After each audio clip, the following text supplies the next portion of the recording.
नमस्कार नमस्कार दोस्तों, स्वागत है आपका इस सीरीज़ में जिसको हम कहते हैं थिंक स्ट्रेट, सीधा सीधा सोचना सीखें। आज के टॉपिक का नाम है डोंट लिव विथ रिग्रेट्स। पछतावे के साथ मत जीजिए। अभी इस क्लास के बाद अगर मैं आप लोगों को बहुत बहुत डांटूं तो आप लोगों को रिग्रेट होगा, पछतावा होगा, ख़राब लगेगा, तो उसको साफ़ कर दीजिए। बहुत मुश्किल है साफ़ करना, क्योंकि हमारे अंदर में एक तो बुद्धि है, इंटेलिजेंस, जो हर चीज़ में से समझ पैदा करना चाहती है, और एक होता है इमोशन, जो चीज़ों को पकड़ती है।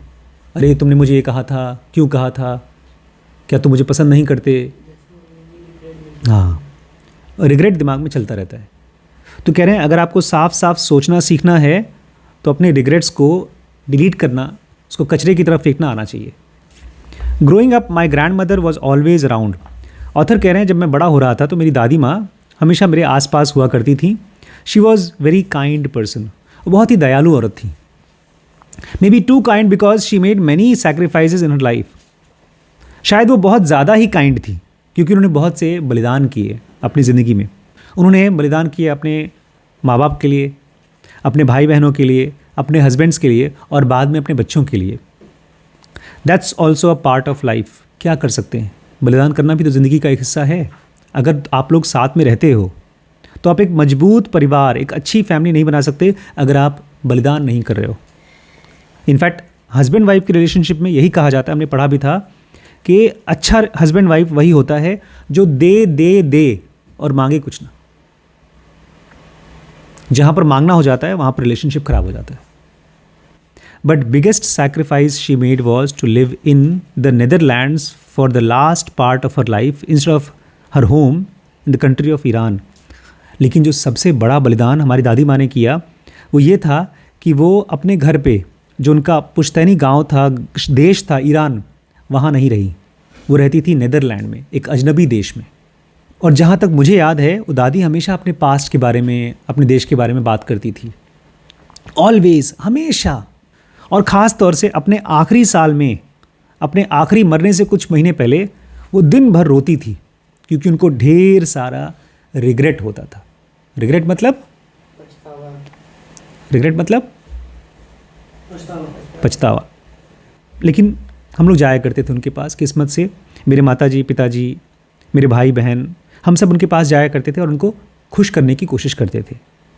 But through the laughs I could see the regrets. वो हंसती थी हमारे साथ, लेकिन हम उनकी आंखों में देखते थे पछतावा रहता था, रिग्रेट्स फिर भी दिखता था। मैंने अपनी माँ से, अपनी दादी माँ से बहुत सी चीज़ें सीखी हैं।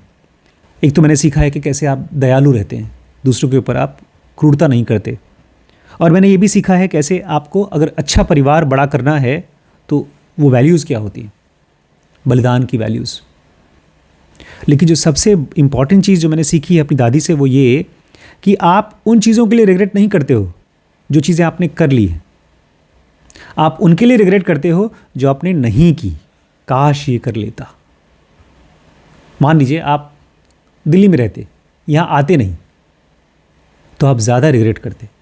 आप यहाँ आए, आप यहाँ 3, 4, 6 महीने रहे और आपको लगा बेकार था यहाँ और चले गए।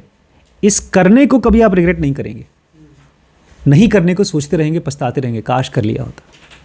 आप चाहते हैं, मैं केक बनाना चाहता हूँ, शीश को एक बार ऐसे ही बड़ा मन हुआ था केक बनाऊँ, लिए चीनी, मक्खन, ब्रेड, सब कुछ लिया, ब्रेड नहीं, मैदा वैदा लिया और उसको घोल काल करके डाल दिया ओवन में। जब बाहर निकला तो बहुत बढ़िया सा पत्थर था वो। एक बार मैंने उसको काटा तो थोड़ा सा दांत भी टूट गया था मेरा। तो उस चीज़ को कभी नहीं पछताएंगे। लेकिन अगर ये सोचते रहते काश बनाऊँगा, तो पछताते रहते। वैभव कभी नहीं पछताते कि मेरी गर्लफ्रेंड नहीं है, 3 बना के छोड़ चुके हैं। लेकिन बेचारी गरिमा अभी तक पछता रही है कि काश मेरी शादी हो जाए। पछता रही कि नहीं गरिमा? कोई रिग्रेट नहीं है। फिर कैसा चलेगा काम नहीं। लेकिन ये इंपॉर्टेंट चीज़ें याद रखिएगा, हम लोग कभी भी जो करते हैं उसके बारे में बहुत कम रिग्रेट होता है। जो हम करना चाहते हैं उसको हमेशा मिस करते रहते हैं, काश रिग्रेट करते रहते हैं।